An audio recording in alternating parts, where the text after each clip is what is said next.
السلام علیکم دوستو، آج میں آپ کو بتاؤں گا نام کے مسلمانوں کا رویہ اور ایک ایسا واقعہ جو سب کے لیے شرمناک ہے۔ دوستو، نام کے مسلمانوں کی پہلی عادت یہ ہے، وہ جانتے ہیں حضرت محمد صلی اللہ علیہ وآلہ وسلم نے فرمایا ہے، کبیرہ گناہوں میں سے سب سے بڑا کبیرہ گناہ نماز کو چھوڑ دینا ہے جان بوجھ کر۔ اور آپ جانتے ہیں کہ آج کے نام کے مسلمان جان بوجھ کر ہی نماز کو چھوڑتے ہیں، اور اگر ان نام کے مسلمانوں کو معلوم ہو جائے کہ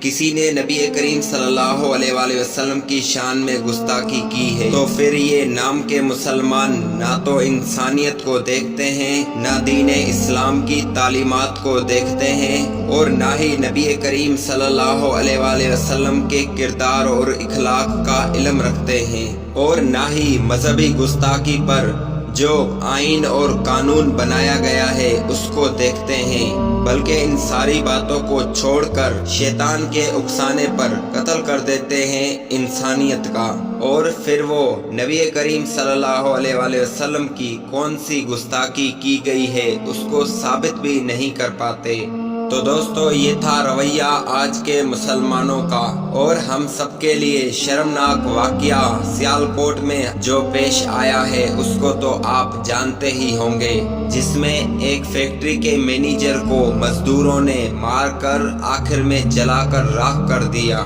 اور ان نام کے مسلمانوں کے پاس اب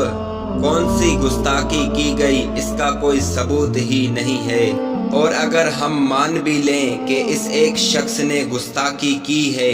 دین اسلام کی، تو پھر بھی ہمارا حق نہیں بنتا اس کو سزا دینے کا۔ اسی لیے جو شخص 5 وقت نماز نہیں ادا کرتا یا نبی کریم صلی اللہ علیہ وآلہ وسلم کی سنتوں پر عمل نہیں کرتا، وہ تو پہلے ہی خود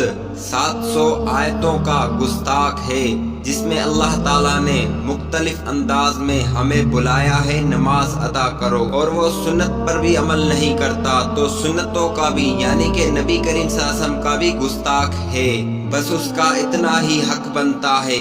کہ وہ بتائے دین اسلام کی کون سی طرح کی گستاخی کی گئی ہے، اس کو ثابت کرے، شریعت کی حفاظت کرنے والے عالموں پر چھوڑ دے اور آئین اور قانون پر چھوڑ دے۔ اور اگر آپ نام کے مسلمان نہیں ہیں تو چینل کو سبسکرائب کریں، ویڈیو کو لائک کریں اور دوستوں کی طرف شیئر کریں۔ جزاک اللہ۔